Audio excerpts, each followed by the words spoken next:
Haleluya.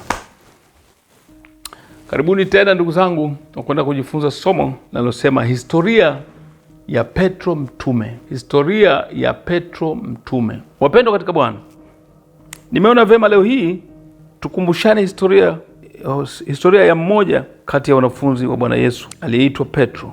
Alizaliwa katika mji mdogo wa Bethsaida kando ya Genezareti. Petro alikuwa na mke kwa ushahidi wa andiko. Wakorintho wa kwanza sura 9 mstari wa 5.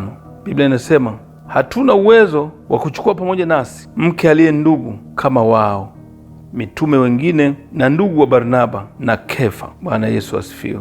Wapendwa, ukisikia Kefa ndio Petro huyo anayetajwa kama Kefa, huyo ndiye Petro. Kwa andiko hili ni dhahiri kuwa alikuwa na mke ambaye wa familia yake kama mtoto wa mjomba wake. Alihamia Kapernaumu. Injili ya Mathayo sura 8 mstari wa 14. Biblia inasema, hata Yesu alipofika nyumbani kwa Petro akamwona mke wa Petro mamaye mkwe amelala tandani, hawezi homa. Akamgusa mkono, homa ikamwacha, naye akaondoka akautumikia. Kwa hapo ni dhahiri kwamba alikuwa na mke. Hakuwa tajiri wala fukara. Kazi yake alikuwa mvuvi. Wito wake alikuwa ni miongoni mwa watu wa kwanza kuitwa na Bwana walipokutana naye Yordani. Injili ya Yohana sura 1 mstari wa 42. Akampeleka kwa Yesu, naye Yesu akamtazama akasema, wewe usimoni mwana wa Yohana, nawe utaitwa Kefa. Tafsiri yake Petro au jiwe. Baadaye alimwacha Yohana. Alipotembelea kando ya ziwa Genesareti karibu na Kapernaumu, Petro na Andrea wakivua samaki, akawaita wawe wavuvi wa watu. Injili ya Marko sura ya 1 mstari wa 17. Yesu akawaambia, njoni mnifuate, nami nitawafanya kuwa wavuvi wa watu. Mara wakaziacha nyavu zao wakamfuata. Hebu tuone tabia zake Petro. Petro alikuwa mtu wa kimbelembele. Akiwa na Yohana na Yakobo ambao ni wana wa Zebedayo, alipokea neno kwa furaha, akawa mwepesi kusema na kulitendea kazi neno hilo. Injili ya Mathayo 16 mstari wa 23. Biblia inasema, akageuka akamwambia Petro, nenda nyuma yangu Shetani, ukikwazo kwangu, maana huyawazi yaliyo ya Mungu bali ya wanadamu. Wapendwa, ilikuwa ni baada ya Petro kumkemea Bwana Yesu aliposema, imenipasa kwenda Yerusalemu na kupata mateso mengi kwa wazee na wakuu makuhani. Bwana Yesu hakuwa na maana ya kuwa Petro ndiye Shetani, la, bali alimkemea Shetani ndani ya Petro. Hivyo ukiona mtu anainua vita juu yako ukiwa huna hatia, ujue si yeye bali ni Shetani ndani yake. Bwana Yesu alipogeuka sura kwenye mlima wa Tagaye, Petro ndiye alitoa ushauri ya kuwa Bwana awaruhusu wajenge vibanda vitatu. Injili ya Marko sura 9 mstari wa 5. Biblia inasema, Petro akajibu akamwambia Yesu, Rabi, ni vizuri sisi kuwapo hapa, na tufanye vibanda vitatu, kimoja chako wewe, kimoja cha Musa na kimoja cha Elia. Petro alisema, wajapochukizwa nawe, mimi hapana. Naona ndugu zangu, Petro, Yohana na Yakobo, hao ndio wanafunzi walikuwa, nimeandika sehemu moja somo la kujipendekeza. Wao walikuwa wanajua namna ya kujipendekeza kwa Mungu wao. Walikuwa wanajipendekeza kwa Bwana Yesu. Ndugu zangu, neno kujipendekeza nilisema limetumika mara nyingi vibaya. Kujipendekeza si jambo zuri, lakini linakuwa zuri tu kujipendekeza kama ukijipendekeza kwa Mungu. Ukijipendekeza kwa Mungu, wapendwa, jambo hilo linakuwa zuri sana, kwa sababu ukijipendekeza kwa Mungu utafanya kazi yake. Ukijipendekeza kwa Mungu utahudumia watu. Ndugu zangu, Petro, Yohana, Yakobo walikuwa watu wa kimbelembele, waliopenda kujipendekeza kwa Bwana, na kila kazi aliyotaka kuwatuma wanafunzi aliotuma wao. Tunaona wakati anaambiwa nendeni kijiji cha pili, mtamwona punda ambaye ni mwanapunda amefungwa, mchukueni. Walikuwa ni hao. Lakini sio hivyo tu, walipokwenda mlima wa Tagaye, hapo ambapo Yesu alibadilika sura, wakamwona Musa na Elia, walikuwa wamekamilika, Petro, Yohana na Yakobo. Lakini kwa ajili ya utukufu wa Mungu, Petro anafika mahali anasema, si bora tujenge vibanda vitatu. Vibanda vitatu hakuwa na maana vya Petro, Yohana na Yakobo, hapana. Alikuwa na maana kibanda kimoja cha Musa, kingine cha Elia, lakini cha Bwana Yesu. Wao walijisahau. Ni mahali pazuri namna gani mahali hapo palipojaa utukufu. Haleluya. Ndugu zangu, Petro alisema, wajapochukizwa, mimi hapana. Mathayo 26:33. Petro akajibu akamwambia, wajapochukizwa wote kwa ajili yako, mimi sitachukizwa kamwe. Yesu akamwambia, wewe usiku huu kabla kuwika jogoo utanikana mara 3. Wapendwa, kwenye mlima wa Mizeituni Petro alijaribu kuzuia umati wa watu kwa kutumia upanga. Watu watashangaa kwa nini Petro apate sifa kuliko wengine. Ni kwa sababu alikuwa mkarimu, mtu wa kauli moja tu. Alikuwa wa kwanza kutambua hata ukuu wa Bwana Yesu. Mathayo sura 16 mstari wa 17, Biblia inasema, Yesu akajibu akawaambia, heri wewe Simoni Bar-Yona, kwa kuwa mwili na damu havikukufunulia hili, bali Baba yangu aliye mbinguni ndiye aliyekufunulia. Alimpenda sana Bwana Yesu, lakini upendo wake ulijaribiwa sana hata akamkana.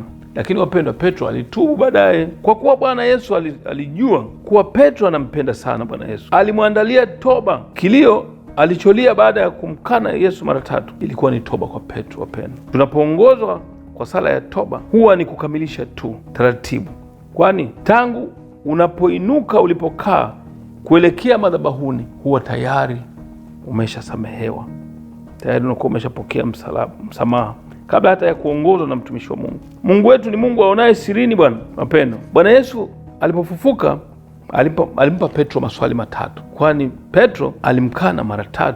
Yohana sura 21 mstari wa 15-16. Basi walipokwisha kula, Yesu akamwambia Simoni Petro, je, Simoni wa Yohana, wanipenda kuliko hawa? Akamwambia, naam Bwana, wewe wajua kuwa nakupenda. Akamwambia, lisha kondoo zangu. Alimwagiza kulisha mara 2, lakini kuchunga mara 1. Maana yake ni kwamba mtu yeyote anayeweza kuchunga, bali kulisha ni kazi kubwa zaidi. Kwa fundisho hili tunatakiwa kuzipinga kauli zote tulizotamka kinyume na mpango wa Mungu katika maisha yetu. Kwa mfano, ukisikia mtu anasema, mimi siku moja nitakunywa sumu ili kumsaidia, mpeleke kwa mtumishi wa Mungu akafute tamko hilo, kwani sisi ni Mungu wadogo, tunaumba katika kutamka. Shetani atashikilia hiyo point mpaka siku moja huyo mtu atajinyonga. Yesu mwenyewe alisema, neno lake alisema ni roho. Kama neno alisema ni roho, basi neno linaishi. Ndugu zangu, tafuta muda ya kufuta maneno yote mabaya ulionenewa wewe na familia yako, katika ofisi yako, katika biashara yako, hata shamba lako. Yohana 6:63, roho ndiyo itiayo uzima, mwili haufai kitu. Maneno hayo niliyowaambia ninyi ni roho, tena ni uzima. Kwa hiyo maneno tunayotamka ni roho, maneno yanaishi. Ukitamka leo hii neno linaishi. Ukisema neno baya, shetani analikamata hilo, atalitunza. Kama ukisema utajinyonga, hutajinyonga leo, lakini eventually baadaye litatokea, wala hutakumbuka kwamba ulisema. Lakini wale waliokusikia watajua kwamba ulitamka hivyo. Kwa hiyo ili kumsaidia mtu wa namna hiyo ni kumpeleka aongoze kwa sala ya toba, halafu akanushi hilo, afute hilo. Wapendwa, tuwe waangalifu kutoa matamko mbalimbali. Alisema atakunywa sumu, ukifuatilia ipo siku atakunywa sumu. Na wengi wanaojinyonga leo hii walishatamka muda mrefu hayo, siku nyingi, bali wao hawakumbuki. Wapendwa, tuangalie kazi ya kueneza Injili ya mtumishi wa Mungu Petro. Baada ya kifo cha Bwana Yesu alikaa Uyahudi miaka 10. Mwaka wa 42 baada ya Kristo, au baada ya Kristo, Yakobo mkubwa alikatwa kichwa na Herode Agripa, na Petro akatupwa gerezani. Matendo ya Mitume 12 mstari wa 1 na wa 2. Panapo majira yale yale, Herode mfalme akanyosha mikono yake, akatenda mabaya baadhi ya watu wa kanisa, akamuua Yakobo nduguye Yohana kwa upanga, na akiona ya kuwa imewapendeza Wayahudi akaendelea akamshika Petro. Hatimaye alienda Rumi, kaanzisha kanisa lililoitwa kanisa la popote au Universal Church. Petro ndiye alienda kuanzisha Universal Church kule Rumi. Lakini kumbuka, alipofika pale alikuta ibada zinaendelea za Warumi za kuabudu masanamu na kuabudu wafalme wale wa zamani, kwa sababu kabla hata Yesu hajazaliwa mapapa walikuwepo, na hao ndio walioabudiwa. Ndani ya mahekalu kulikuwa na masanamu yale, kwa hiyo wanakwenda kuyaabudu yale. Lakini Konstantino baada ya kujiungamanisha na kanisa la kwanza, pale alipoota ndoto akaambiwa, kwa alama hii shinda, nayo ni alama ya msalaba. Na akaona msalaba wanatumia wale watu wanaoabudu pamoja na kina Petro, akaenda akajitokeza. Na alipojitokeza wakaona uoga, kwa sababu alikuwa akiwawinda mara nyingi kuwaua. Lakini akamwambia, msiogope, nimeota ndoto kwamba kwa alama hii nitashinda, na alama hii nimeiona ni msalaba, na hakuna sehemu nyingine yenye msalaba, ni hapa. nikasema nitaenda vitani, nikishinda nitajua nimeshinda kwa ajili ya msalaba. Nimekuja mbele yenu ndugu zangu, nimeshinda ni kwa ajili ya msalaba. Na hapo wakashikamana nao, na huyu Konstantino ndiye aliwaunganisha kanisa la kwanza na kanisa la Roma. Matokeo yake watu kutoka Rumi wakaanza kuingia, lakini kile kuja kuwatofautisha na wale kanisa la kwanza, ndipo Konstantino alipoingia ubatizo wa kumnyunyiza majini usoni kaanza, kwa sababu ilikuwa si rahisi kumloanisha na magwanda yake yule mwanajeshi ambaye alikuwa akiwadhuru na kuwaua. Kwa hiyo ubatizo wa kweli ni kuzamishwa. Tafundisha siku moja nini maana ya ubatizo. Bwana Yesu asifiwe sana. Mwaka wa 50 alisafiri kwenda Yerusalemu, Antiokia, Syria na Uturuki. Akafika mpaka Asia ndogo, ndipo akaandika waraka wa kwanza wa Petro sura ya 5 mstari wa 12. Panasema, kwa mkono wa Siwalo ndugu mwaminifu kama nionavyo, nimewaandikia kwa maneno machache kuonya na kushuhudia ya kuwa hii ndiyo neema ya kweli ya Mungu. Haleluya! Jinsi alivyohubiri katika Matendo ya Mitume. Kuna hotuba 8 za Petro, hasa ile siku ya Pentekoste. Sura ya 2 Matendo ya Mitume 14:24 alitaja mara nyingi Agano la Kale, kwani alikuwa Myahudi wa kweli kweli. Alieleza kuhusu mateso ya Bwana Yesu hadi kufufuka kwake, Matendo ya Mitume 10:39, Matendo ya Mitume 10:39 mpaka 41. Nasi tu mashahidi wa mambo hayo aliyoyatenda katika nchi ya Wayahudi na katika Yerusalemu, ambaye walimuua wakamtundika mtini. Huyo Mungu alimfufua siku ya tatu, akamjalia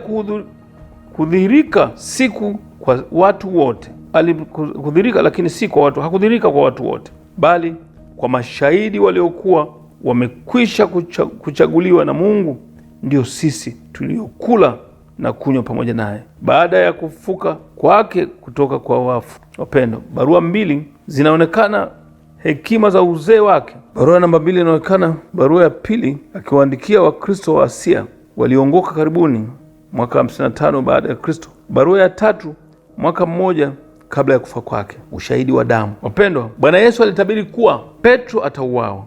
Yohana 21:18 akasema, amini amini nakuambia, wakati ulipokuwa kijana ulikuwa ukijifunga mwenyewe na kwenda utakako, lakini utakapokuwa mzee utanyoosha mikono yako na mwingine atakufunga na kukuchukua usikotaka. Wapendwa, mwaka wa 67 alipelekwa usiku na kutundikwa msalabani. Watu walipiga kelele sana, naye akashikwa na hofu, lakini roho yake alitamani asulubiwe kichwa chini miguu juu, kwani haimstahili kufa kama Bwana wake. Petro alipenda kukimbia, lakini akakutana na Yesu aliyechukua msalaba, naye akamuuliza, Bwana wangu, waenda wapi? Yaani Petro anamuuliza. Akamjibu kwa Kigiriki, Kovas Dorin. Akajibu, naingia Yerusalemu. Alimuuliza, unaenda wapi? Kwa kusema Kovas Dorin. Unaenda wapi? Akasema, naenda Rumi ili nisulubiwe. Petro akajua kwamba anasema hivyo kwa ajili yake, yaani atasulubiwa mara 2 kupitia Petro. Ndipo akaamua kurudi ili asulubiwe kichwa chini miguu juu, na ndivyo ilivyokuwa. Bwana Yesu atusaidie sana. Kaburi lake kumejengwa kanisa kubwa duniani. Watu wengi duniani huenda kusali kwenye kaburi lake, huku wakikumbuka maneno ya Kristo katika Mathayo 16:18, nami nakuambia wewe ndiwe Petro, na juu ya mwamba huu nitalijenga kanisa langu, wala milango ya kuzimu haitalishinda. Maneno haya yameandikwa juu ya kaburi pale. Andiko hili wengi wamelitafsiri vibaya, wakidhani ya kwamba Bwana Yesu alitaka kanisa lake lijengwe juu ya kaburi la Petro. La sivyo, alisema juu ya mwamba huu Bwana wetu Yesu Kristo ndiye mwamba, kwa lugha ya Kigiriki. Yaani alisema juu ya mwamba huu nitalijenga kanisa, akiwa na maana yeye mwenyewe ndiye mwamba. Kwa sababu kuna haya maneno ya Kigiriki. Kwa Kigiriki ukisema Petra ni mwamba mkubwa, lakini ukisema Petros ni mwamba mdogo. Kwa hiyo Petra ni Bwana Yesu na Petros ndiyo Petro mwenyewe. Tangu leo ufahamu ya kwamba kanisa limejengwa juu ya jabari, naye ni Bwana wetu Yesu Kristo, ambalo misingi ya kuzimu haitaliweza kamwe. Wapendwa, kama lingejengwa juu ya Petro, misingi ya kuzimu ingeliweza, lakini kwa kuwa limejengwa juu ya Petra ambaye ni mwamba mwenyewe. Petro alikuwa mwanadamu kama wewe na mimi. Wapendwa, hiyo ni historia fupi ya mtumishi wa Mungu Petro, na Mungu akubariki sana. angalau kuelewa mambo haya. Amen.